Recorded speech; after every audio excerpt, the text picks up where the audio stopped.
syurut fala haqqa lahu fil wilayah bal liman ba'dahu minal awliya aw liman yalihi bid darajah illam yujad man yusawihi.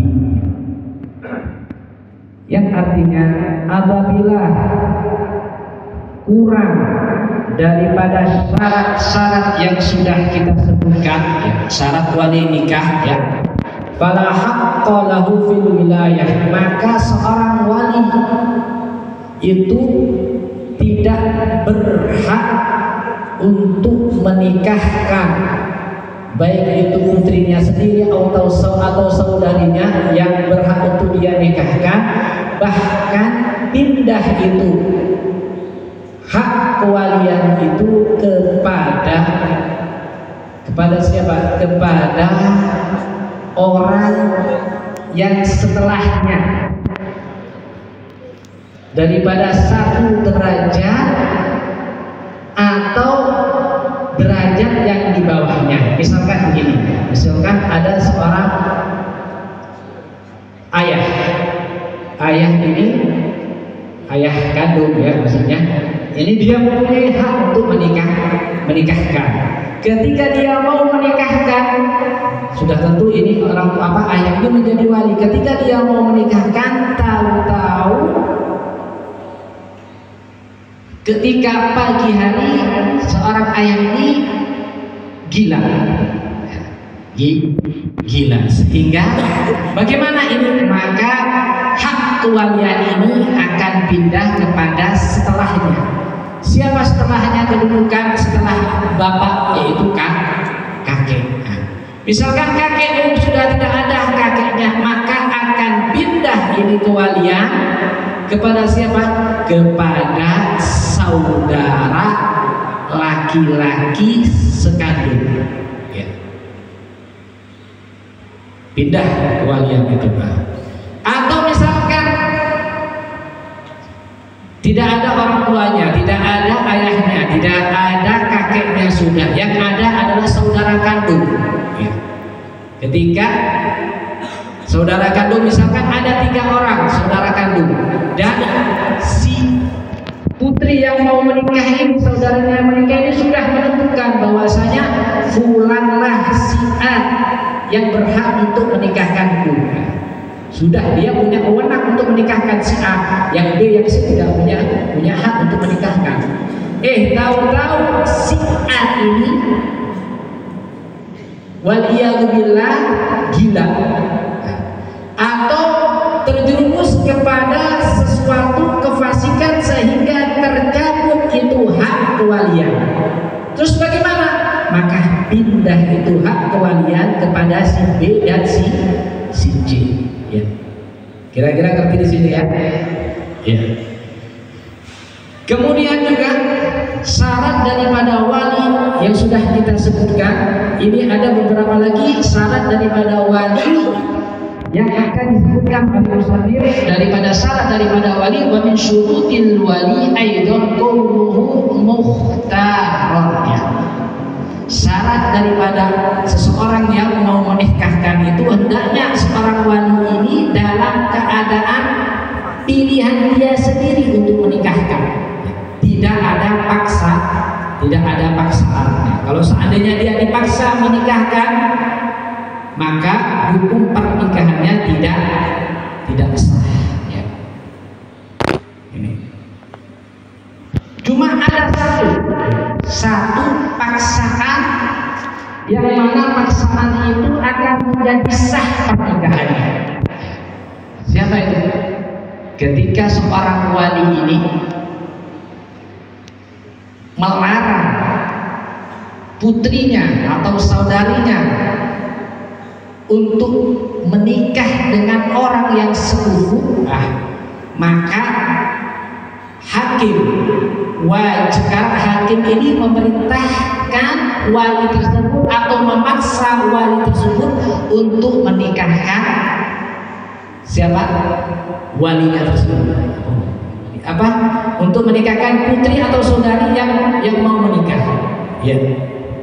Kalau misalkan ada orang yang pantas yang layak satu kufu sepadan datang ke saudarinya, saya ingin menikah dengan saudari dan saudari ini cocok, ia mengiyakan.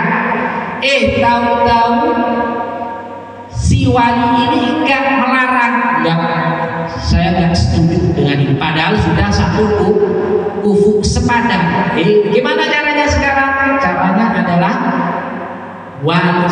adalah hakim sekarang boleh memaksa wali tersebut untuk menikahkan saudarinya atau putrinya. Terus gimana paksaan itu sah? Maka paksaan ini akan tetap menjadi sah. Bahkan para ulama juga mengatakan enggak, ini langsung katanya pindah kewalian ini yang seharusnya dia berhak untuk menjadi wali, pindah ke hakim. Yang akan menikahkan adalah seorang hakim sekarang. Ketika ada orang tua yang melarang putrinya untuk menikah, sedangkan sudah ada calon pria yang sepadan untuk putri tersebut. Yang pertama, yang kemudian syarat daripada wali itu juga wa adamu ikhtilali nadharihi biharamin aw khubar. Syarat daripada wali itu juga tidak boleh rusak atau pikirannya ini rusak atau pikun. Seorang wali ini tidak boleh dalam keadaan pikun atau lemah dalam memberi ide. Ini misalkan ini sekufu apa enggak, dia nggak tahu saya ini kufu apa enggak, gimana. Ini adalah lemah sekarang akalnya. Jadi maka akan tercabut hak untuk menikahkan, maka akan pindah kewalian tersebut. Kemudian wa adamul ihram bi hajjin aw umratin. Kemudian syarat daripada wali juga sehendaknya wali itu bukan dalam keadaan ihram. Apa maksudnya bukan dalam keadaan ihram? Yaitu bukan dalam keadaan melaksanakan manasik haji atau manasik umroh. Ketika sudah acara hari hanya, tahu-tahu wali ini dalam keadaan ihram, dalam keadaan umroh atau haji, terus gimana? Maka nanti maka akan ada masalah ini akan dijelaskan oleh muallif. Maka terangkat sekarang, tercabut hak kewaliannya. Fala yasihu tazwijul muhrim wala wakiluhu wa in kana al-wakil ghairu muhrim. Wala tantakilu bil ihram al-wilayah ila al-abad bal tantakilu ila al-hakim aw naibihi. Katanya di sini al-musannif mengatakan apabila seorang wali itu dalam keadaan ihram, baik manasik haji atau manasik umroh, maka tidak boleh dia ini menikahkan putrinya atau saudarinya yang akan dinikahkan. Bahkan juga nggak boleh orang wali ini yang dalam keadaan ihram mewakilkan kepada orang lain. Ya sudah, saya kan dalam keadaan haji sekarang atau dalam keadaan umroh, sudah saya wakilkan kepada fulan. Nggak boleh. Walaupun yang diwakilkan ini bukan dalam keadaan ihram. Tidak boleh dan tidak sah. Kemudian apa? Wala tantakilu bil ihram al-wilayah ila al-abad, bahkan enggak pindah ini. Hak kewenangan kewalian ini tidak pindah kepada wali yang setelahnya. Pindah ke mana? Langsung pindah ke hakim. Yang menikahkan siapa sekarang? Kalau sudah hari hanya, undangan sudah tersebar, tahu-tahu apa? Tahu-tahu wali ini dalam keadaan ihram atau dalam ihram haji atau dalam keadaan ihram umroh. Maka mau nggak mau sekarang kalau dibatalin, diundurin, wah catering bakalan rusak semua. Udah bayar, udah semuanya. Gimana caranya? Caranya adalah pindah itu kewalian kepada hakim, dan hakim sekarang yang berhak untuk menikahkan. Ya. Katanya di sini wa inna ma yaqulu lil abad mawa lil abad mawa ni'ul wilayah al manduma fi kulli. Ini sekarang ya perpindahan hak kewalian itu ada kalanya ke wali yang setelahnya, atau ada kalanya pindah langsung ke hakim. Ini akan disebutkan oleh musannif. Ya. Ada 10 hak kewalian pindah kepada wali setelahnya.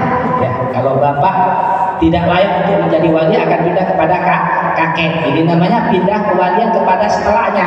Ya. Yang pertama, ya, pindahnya kewenangan atau hak kewalian kepada setelahnya itu idza kana al-qaribu kafiran. Ya, apabila misalkan ya seorang perempuan ini mau menikah, orang tuanya sudah tidak ada, ayahnya sudah tidak ada, kakeknya sudah tidak ada saudara sekandung dan ada saudara seibu. Ya, misalkan tahu-tahu waliyadzubillah saudara sekandung ini dalam keadaan kafir. Maka gimana? Maka tetap dia menjadi wali. Enggak, pindah sekarang kewenangan kewalian, hak kewalian itu pindah kepada saudara seayah. Yang seharusnya tadi saudara sekandung yang punya hak, karena dia dalam keadaan kafir, maka pindah kepada saudara seayah. Ya, di sini. Kemudian yang kedua, idza kana fasiqon, apabila orang yang punya hak menjadi wali ini dalam keadaan fasik. Nah, seperti contoh yang tadi, saudara sekandung ini dalam ini apa? Contoh tadi itu seperti tadi, yaitu seorang yang mau menikah ini, orang perempuan yang menikah ini punya saudara sekandung dan saudara sebapak. Tahu-tahu saudara sekandung ini ketika mau menikahkan dalam keadaan fasik. Nah, fasiknya gimana? Misalkan ya, ini yang terjadi biasanya ya. Misalkan biasanya kalau hari pernikahan itu, malam pernikahan itu mengadakan apa? Pesta ya, malam-malam itu ya, menghidupkan malam ya. Menghidupkan malam, tahu-tahu pagi si wali ini nggak sholat subuh ya. Atau sholat subuh apa? Sholat duhanya pakai gunung. Ya, maksudnya nggak sholat subuh, telat. Nah, ini bisa dikatakan fasik. Orang yang meninggalkan sholat itu dikatakan tahu-tahu dalam keadaan fasik dia. Kebetulan di situ ada saudara seayah, maka pindah itu wewenang kewalian pindah kepada saudara seayah. Nah, kemudian yang ketiga, ats-tsalitsah idza kana al-qarib sabiyyan, apabila saudara sekandung punya saudara sekandung, oh ya, dia berhak menjadi wali. Tahu-tahu dilihatku kok masih belum balik, ada saudara sebapak yang sudah balik, maka pindah kewenangan kepada saudara sebapak. Ya, bukan kepada saudara kandung. Dia berhak menjadi wali, akan tapi karena dia kurang syaratnya, dia ini saudara sekandung dalam keadaan masih kecil belum balik, maka pindah kepada saudara sebapak. Ya. Kemudian idza kana rafiqan,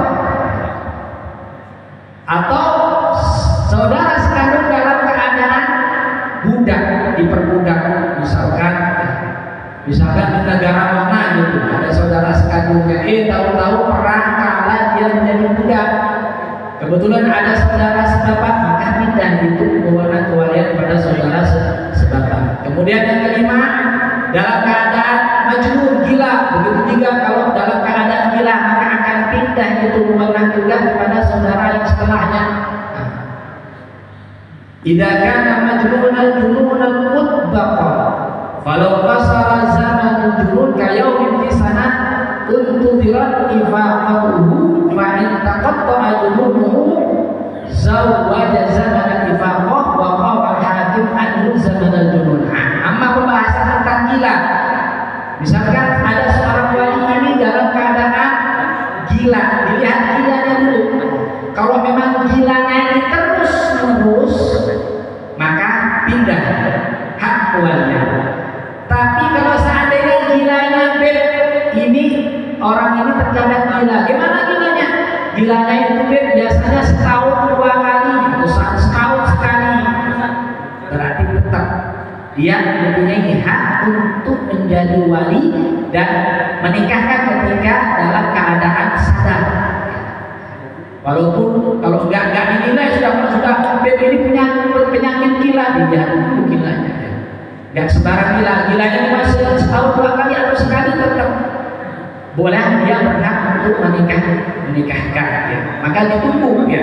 Ketika dia dalam keadaan gila pada waktu hanya ditunggu sebentar. Oh, ditunggu sadarnya, enggak langsung pindah ya. Enggak langsung pindah. As-sadisa idza kana al-wali dha khabal wal khabal bi iskanil ma wa fatiha wa fasadun fil aqli sawa'un kana asliyan aw aridan ya.